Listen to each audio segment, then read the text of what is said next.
Hello viewers, Marianne from Revealing Light Tarot. How are we all today? Wherever you are in the world when you're watching, a huge shout out to you. I want to do a couple of things today. I want to look at the conjunction that is occurring on the 21st of December, where Saturn and Jupiter will be exactly conjunct at 0 degrees. This is something we haven't seen for around about 800 years.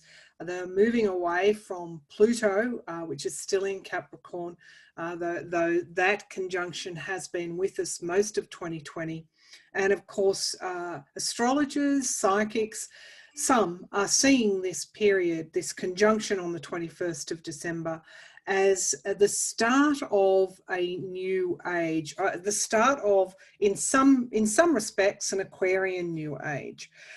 Certainly the charts that I have looked at are very, particularly I looked at a chart of Uluru, and I'll talk a bit more about that in a minute. There are things that are standing out to me that show me this is a period of endings, of the unexpected, certainly of change, but also of new beginnings, and most importantly of healing. So I want to throw up some charts here now. Just bear with me. The first one we'll look at is a chart over Washington, D.C. Just excuse me for a minute. I need to pull up an article on Uluru. I did mention this last time we were together, and I'll certainly post it in the link below this video for you to have a look at. Okay, where is it? Okay, here it is. All right, but first to Washington, D.C. When we look at that, what I see is with that Jupiter move and Saturn moving into Aquarius, that you can see up in that 10th house right at the top of the chart there. The 10th house, of course, is about long-term goals, or in part it's about long-term goals. And because they are sitting so closely together in at 0 degrees in that 10th house, in Aquarius, of course, Aquarius is all about progress and knowledge and independent thinking. It is the sign of the humanitarian. So this is why I see this chart as a very, through a very optimistic lens, because it points to moving back toward values, moving back toward ideals, moving back toward knowledge as as the first tenet, not delusion or illusion or handing or ceding control over to leadership that are really just there to further their own ends. So I see that we're moving, we've had the harsh lessons of 2020, and we're moving into this new age. Some see it as the start of the age of Aquarius. I don't think it's that, it's that black and white. I mean, perhaps we've been in the beginning of the age of Aquarius for some time. Some said it had its origins in the 60s. But anyway, that's just a term. The main thing for me when I look at that chart is that beautiful conjunction there at 0 degrees. Now, we will see that in the Southern Hemisphere.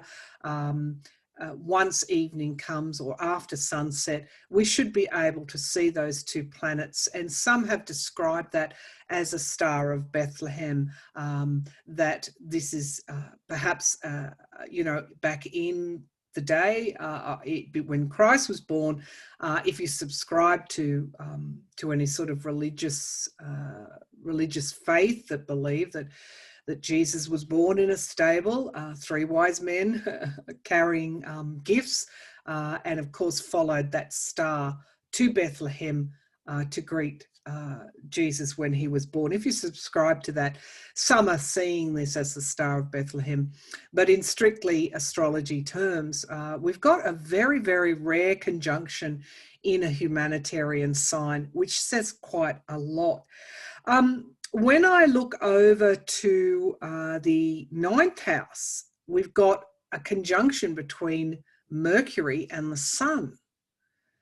So, you know, the sun will amplify. Mercury is not retrograde, it's direct. And the sun will amplify. The ninth house, again, is, you know, wisdom, knowledge, ideals, philosophy. And so we're going to me, this is the start of an era where values are back on the table, where science is taking one of the leaders in our society, but also communicating our distaste for what we've seen in the past, and bringing forward, of course, the ninth house is about wisdom, bringing forward those lessons. I find the 12th house, what's going on in the 12th house, very interesting. We have the moon and Neptune there in Pisces. And of course, we have Chiron and Mars in Aries, all sitting there in the 12th house. The 12th house, of course, is the collective unconscious. It's the house of psychic abilities. And it is the house of the spiritual. It's also the house of endings. And so what I see here is in this ending, the 12th house, of course, then we move to the first house. In this ending, I see a great deal of healing with Chiron there. So overall, I see this chart quite optimistic, although there are some indicators there with Uranus, which is the planet of change in Taurus. Taurus is determination, but Taurus can also be uncompromising as well. So, you know, I still see we're actualizing a new beginning. The ending, you know, we're on the tail end of this ending. I do expect change. To me, in the longer term, this is going to be good change. But I do see with Mars in that 12th house in Aries and Uranus in the first house in Taurus, perhaps there are those who don't want to give up their power and are holding on. Of course, they won't be successful. The chart tells us they won't be successful. If we look down at the second house, we have the North Node, as we know, North Node in Gemini, South Node in Sagittarius, up in that 8th house. The North Node in Gemini, you know, we are reassessing.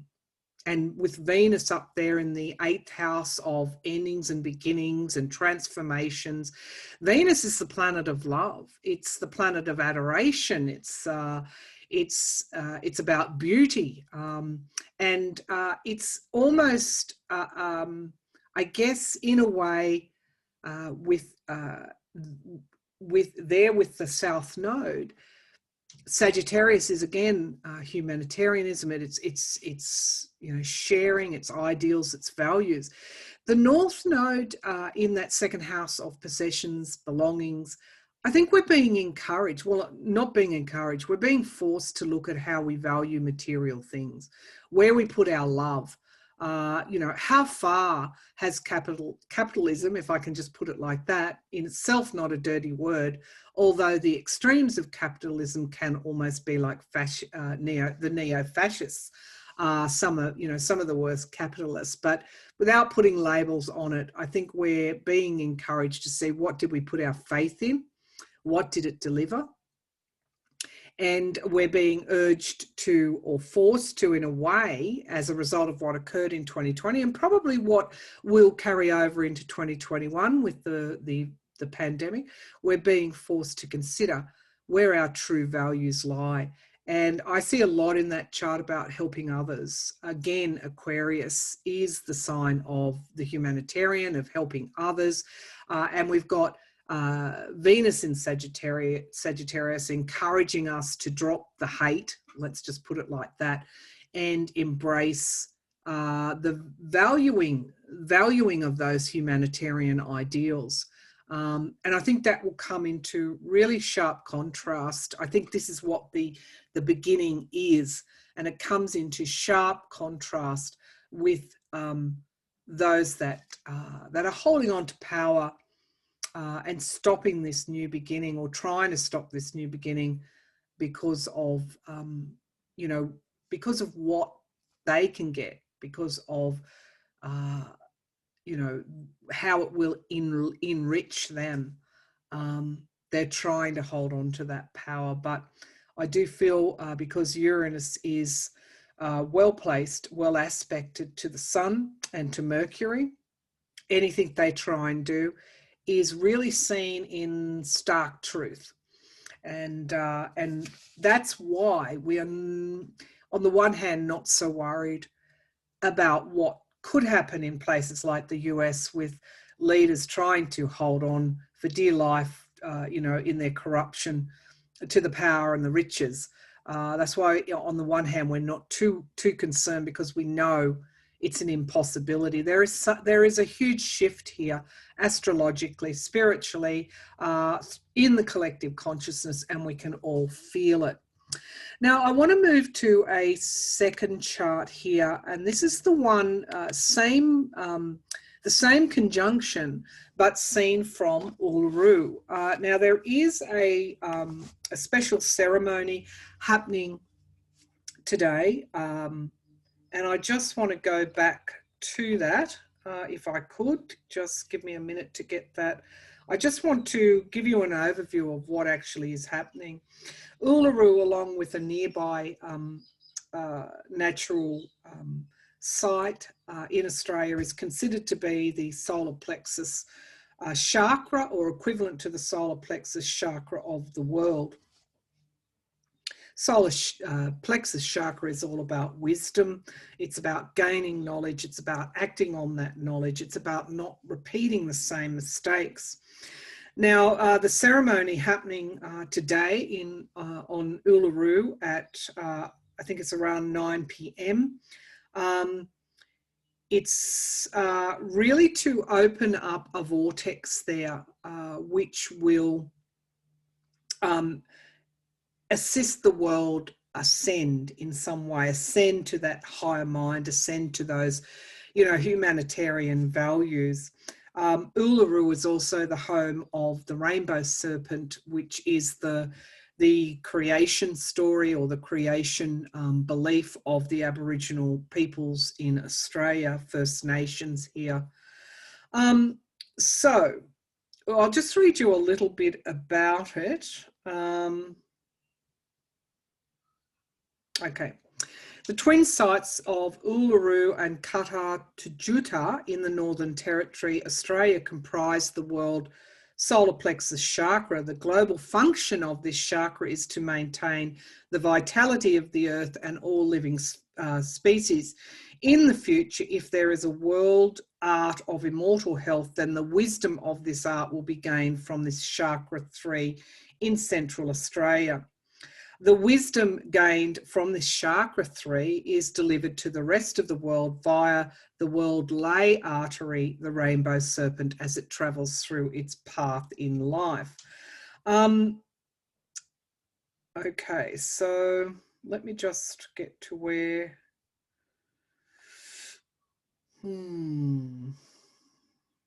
Yeah, so Uluru is kin of the stars and planets, and Uluru has a very special connection to the sun. It is considered Uluru seamless divinity. All right.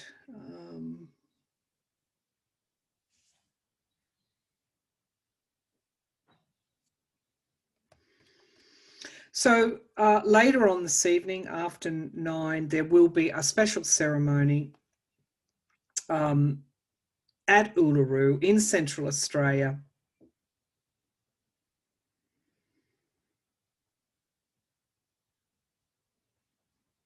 To open up this vortex and allow that energy to be delivered via the world ley artery, ley lines, if anyone is familiar with ley lines, or the energy grid of the earth, by the rainbow serpent. And of course that will help us to bring healing to the earth, and also assist us in this new era that we've been hearing or talking about. So that is, you know, that is something that you can either take on board or not. But I did feel that it was important to look at the astrology and see what the astrology was telling us. And I did see some things that were quite really, to me, are spiritual signatures here. So the Saturn and Pluto are conjunct in Aquarius in the 7th house. The 7th house, of course, is partnerships. And then we have that same formation of healing that we saw in the 12th house in Washington. In Australia, it's in the 8th house. And we see the moon conjunct with Neptune in Pisces, which is such a spiritual signature of endings and beginnings, sitting alongside Chiron, which is healing. So whatever's happening at Uluru tonight, whatever Mother Earth has in store for us, whatever the creation story of the rainbow serpent or creation belief, there appears in the astrology to be some fairly significant psychic connection at Uluru at the time that they're going to open up this Aboriginal ceremony to open up this new vortex. I think it is at 9:06 p.m. tonight. There is a request for everybody at this time to send healing energies to Uluru in Australia, and not only healing energies but intentions for new beginnings, for ascension, if you want to call it that. I mean, where I see ascension moving into those higher realms. The Sun and Mercury in that 6th house. The 6th house is all about service to others, and it is well aspected with Uranus in the 9th house. And of course, 9th house is values, philosophy, the kinds of healings that we're talking about through humanitarianism in that 9th house, that higher knowledge. So it seems to me, when I look at that, I see, of course, Venus going straight there up to Uranus, Venus in Sagittarius in self-expression, in the 5th house of self-expression. That says there's going to be some kind of spiritual change at Uluru this evening. The North Node in Gemini is in the 11th house. Of course, the 11th house is networks. It is groups, communities. And of course, the South Node is in the 5th house of self-expression in Sagittarius. Venus in Sagittarius to me is like the archer aiming its arrows to the sky. In fact, when I tuned into this reading, I saw many, many centaurs aiming like arrows that turned into light or were light to the sky. And so, as I said, you can take the Uluru ceremony on board or not. You can take the Star of Bethlehem on board or not. But what the astrology is telling us is that these are quite specific times of endings and new beginnings. I just want to show you a picture of Uluru so that you can perhaps, it's Australian time, 9 p.m, 6 minutes past 9 p.m. in Australia, whatever that equivalent to you is, sending those healing intentions for the world, but also intentions for us to move into that those higher mind, that higher heart, opening up that heart chakra, and going to the very best of us, which is inherent in our actual humanitarianism.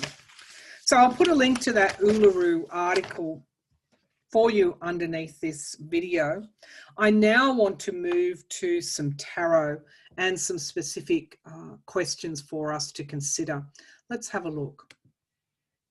Okay, I'm going to use my Aquarian deck, but first I'll start with some oracles. I just want to see right now, today, because in Australia it's the 21st of December, and in other parts of the world you're coming into that. I just want to see right now, what does Spirit want to tell us right now? What are the main messages here from Spirit through this oracle? Okay, so we have the moon. Okay, the moon near Pisces. That's interesting that that card came up. It's number 37, of course, which is a 10, which is an ending of something. So I think we can feel it. I think we can feel this conjunction. I know I've certainly felt as soon as Saturn moved out of Capricorn, which it is in my natal chart, moved out of Capricorn into Aquarius, I felt the lightening of the load. Then Jupiter followed, and I'm feeling so optimistic and so healed. So optimistic and so healed. And so the moon in Pisces, again in Uluru, I think it was in that 8th house. The moon in Pisces in the 12th house is telling us that there is an ending occurring.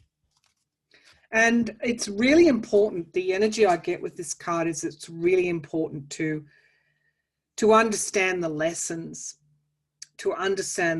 and it's also I also feel that we will need to come up with creative solutions to solve the problems that the last era has left us with.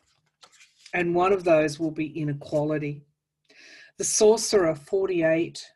4 is foundational work. 8 is infinity. It's the number of the entrepreneur, business, and together adding up to 12, which is 3. So again, those solutions, being creative in the solutions that we have, are the real messages coming through here.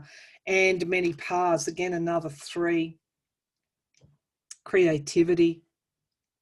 The South Node in Sagittarius in that 5th house. I think words are going to, the meaning of words, the way that we have been listening in the last few years, and particularly in 2020, is changing.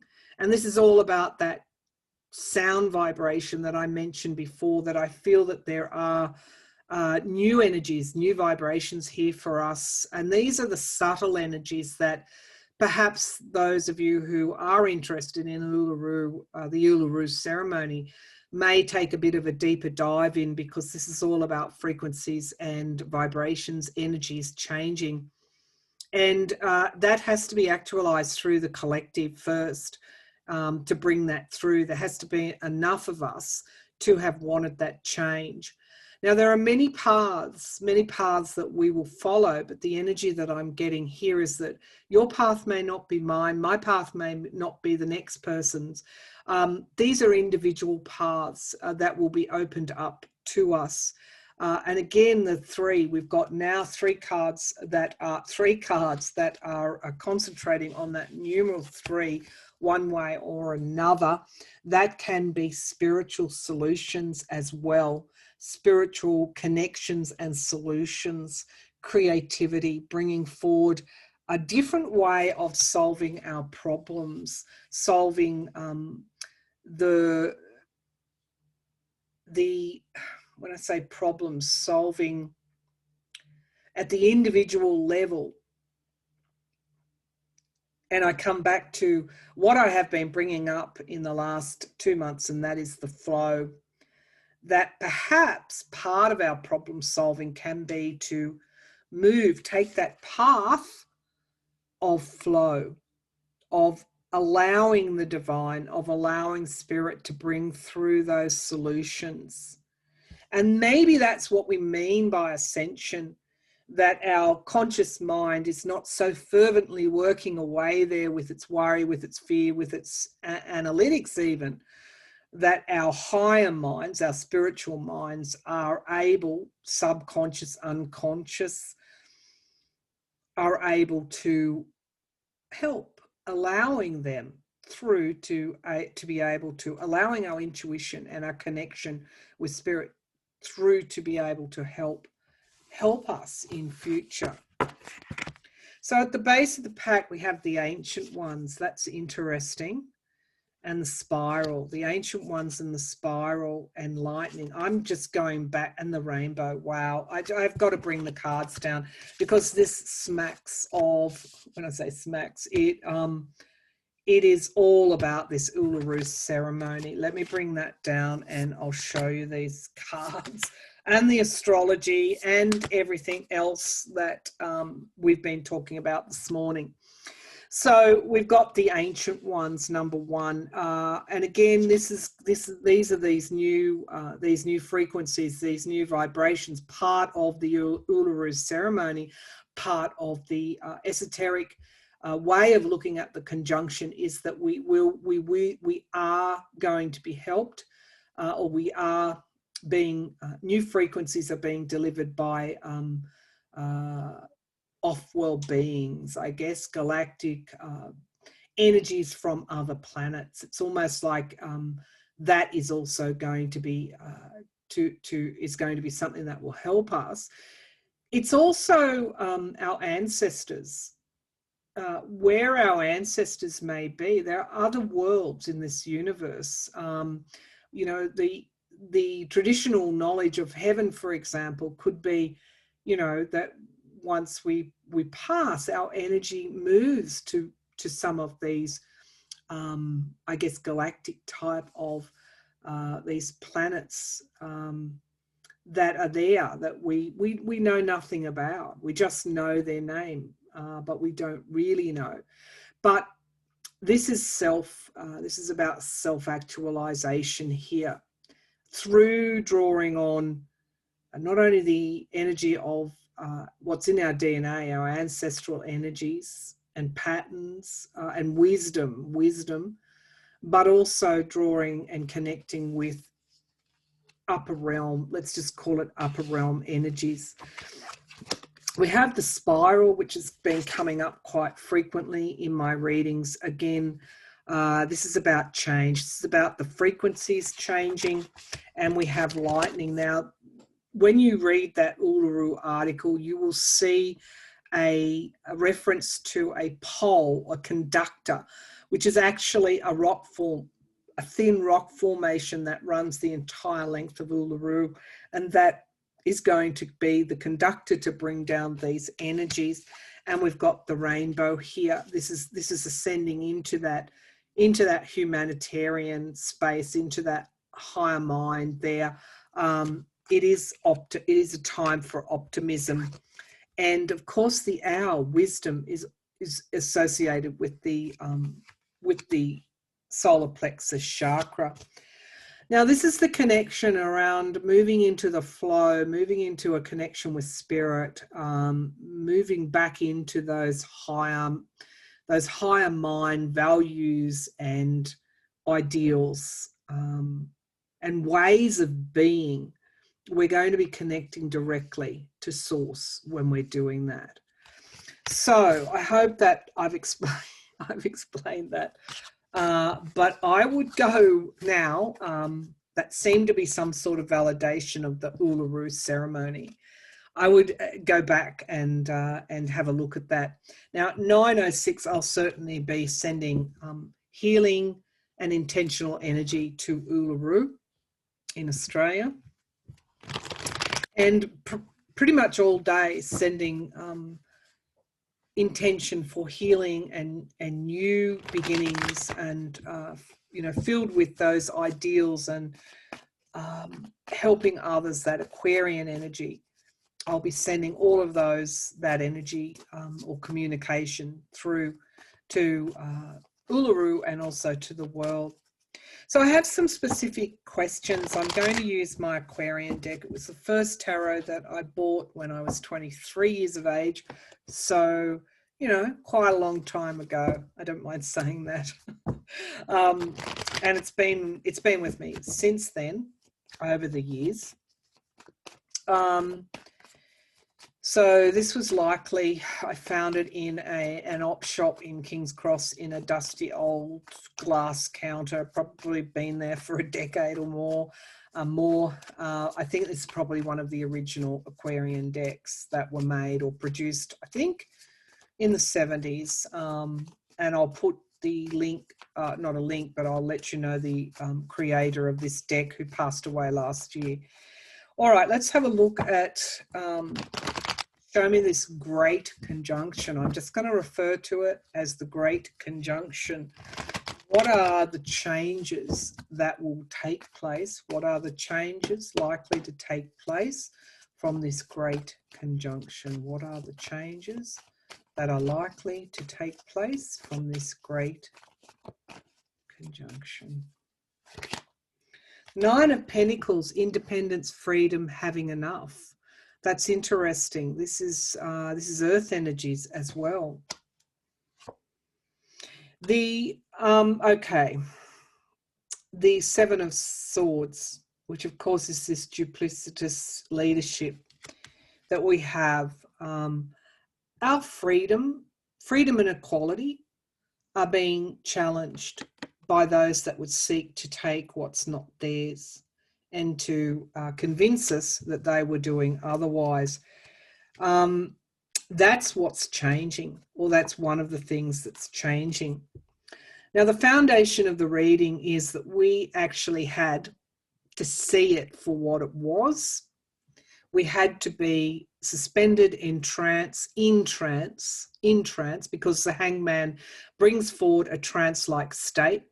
And I've heard a lot of my viewers say, how can they believe that? How can they do that? How can they say that? Because they're still in trance. We're not. And a lot are, the majority are no longer in trance. Otherwise, it wouldn't have actualized this change or these changes. The Seven of Rods, somehow what occurred was necessary. This is about standing your ground. And this is about fending off attacks as well. Now I see that those missiles or whatever they are, spears, wands, that may have been thrust at us in our direction are going to be thrust into the sky, which is what I saw in my clairvoyant picture. So many centaurs, and I'm just getting a pull to Juno. I left off the asteroids in my charts, but having a look at where the asteroids are as well will tell us a lot if you are interested in astrology. But I just got a picture of so many centaurs. This is Sagittarius energy, and the Venus there. Venus in Sagittarius and Uranus in that first house. This is about sending out love. So today is extremely important. Sending out those thoughts that are more aligned with humanity. And of course, this is the healing, the Six of Swords, which is in the sky. The healing that is so obvious in those charts, and particularly in the Uluru chart, that we are moving forward. We are ending that cycle and moving forward. And we have the Ace of Pentacles. You probably don't want to, believe this yet, but we have the Ace of Pentacles. It's about new starts. It's about the earth having those new starts. And it's a very soft and subtle energy about the Ace of Pentacles as well. In short, the earth is going to heal itself and those that inhabit it today. There is great healing for us. The Empress card, of course, abundance. Again, Mother Earth. I'm just getting so many cards. The Aquarian age. Yes, Aquarius is, I'll just bring the laptop down, is the sign of humanity, of the humanitarian, but it's also about helping others. One of the things that is likely to come through for us in the future is the healing efforts to heal the earth. So progress, independence. originalism, being original, innovation is going to somehow be turned upon helping the earth, not destroying the earth. The Emperor and the Empress come out in this Celtic cross. What are the odds of that? Feminine energy, masculine energy, balance. How do we achieve healing? We achieve balance. So all of those indicators, when you look, if you look at the politics of the day, all of those indicators are there in the new leadership that is coming forward, particularly in places like the United States, a balancing of the masculine and the feminine energies. Now, in the hope position, hope and fears, we've got miracles, breakthroughs, sitting right alongside the Ace of Pentacles, even though it obviously is, with all those planets in the 12th house, and the unexpected, and leaders trying to hang on. We've still got this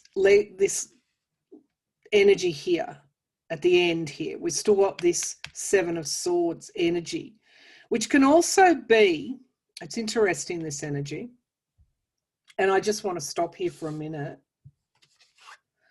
This is wealth. This is luxury. This is the top echelons of wealth. And they're challenged by their own duplicity. So this Seven of Swords is, yes, it's about deceit. It's about deceiving that we had to actually see. But it's also about them deceiving themselves. And this is what the ending is. This is what the ending is. This is what the healing is, because we are moving away from this situation that we had to have, that we had to see. Let's see what's at the outcome here. All right, so we've got the Eight of Cups. And I do want to say some will not, some just don't get it. Some, won't embrace this change. Not yet, anyway. And there is loss here to heal from. But the potential is the healing. So there will be those, it's like drifting away from what they thought was their life raft. They will let go, because we have the Queen of Pentacles here, stability, the Earth security, the Earth Mother. We have the Seven of Cups. So in other words, they leave with their delusions intact. But they are delusions. They absolutely are delusions, because they no longer command, or will be able to command, this emotional, fulfilling others emotionally. It's almost like, I'll just come down again. It's almost like,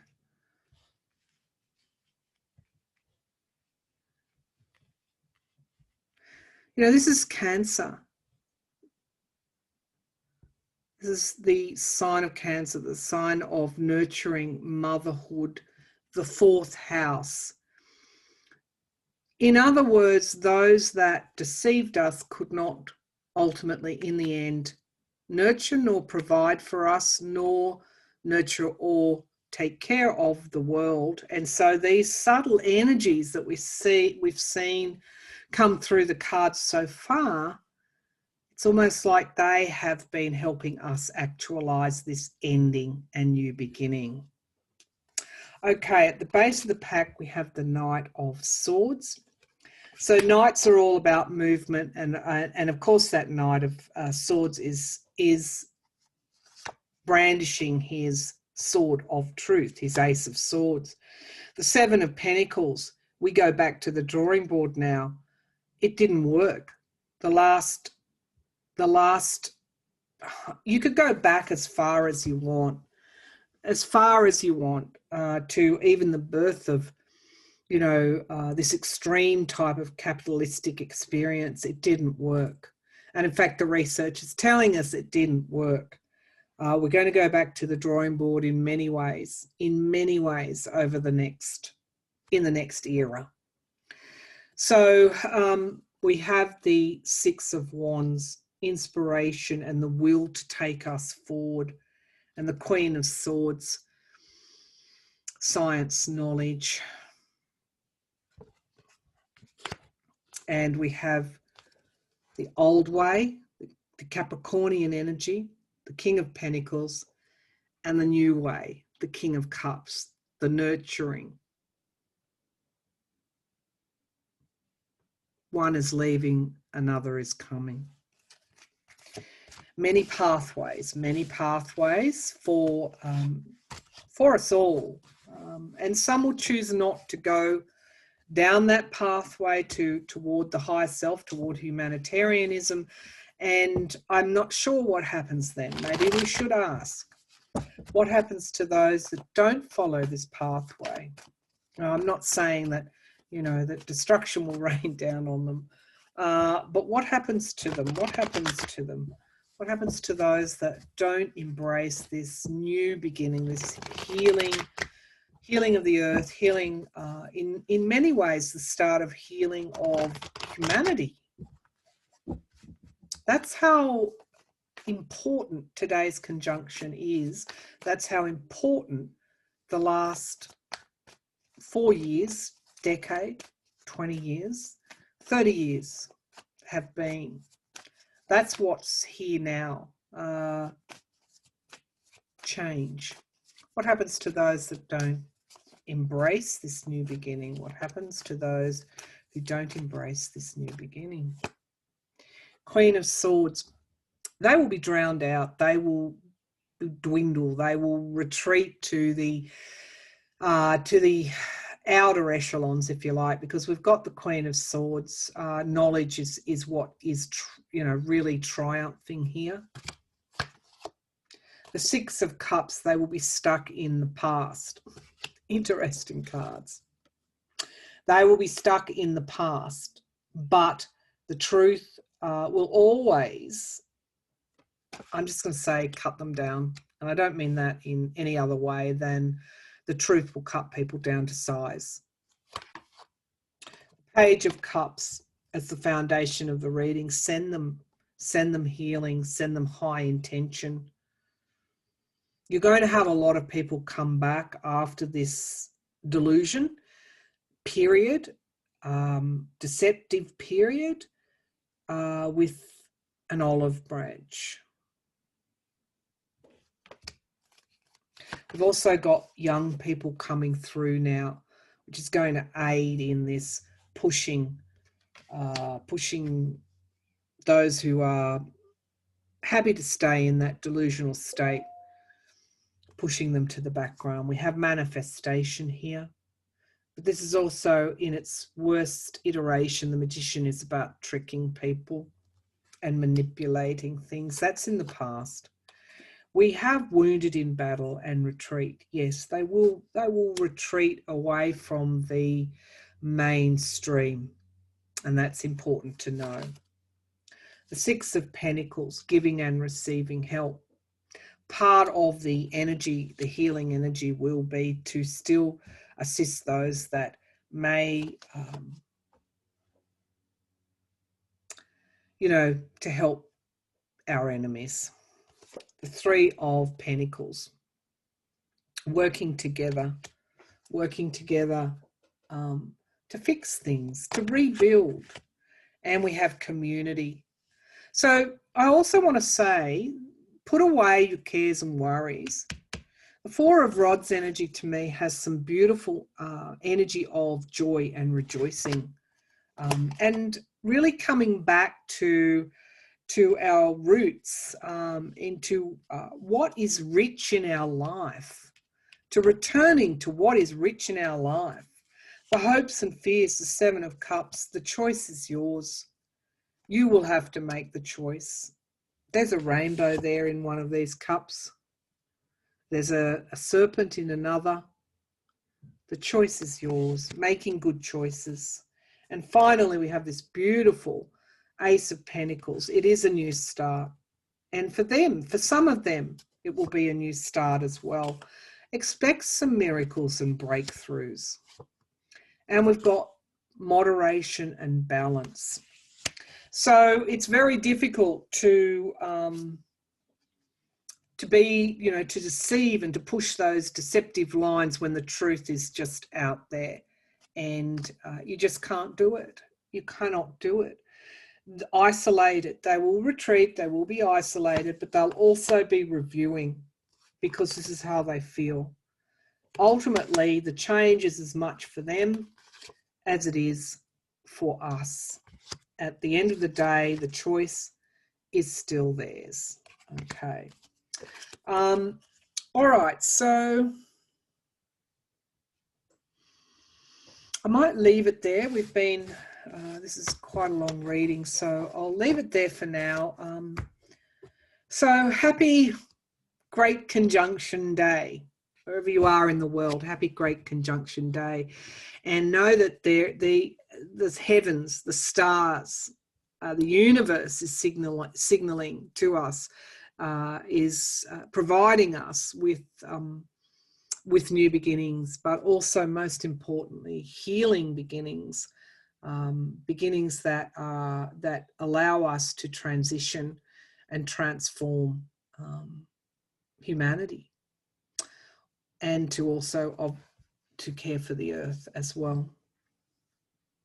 All right, I'll leave that there. Thank you for tuning in, and I'll be back again with another reading soon. Thank you.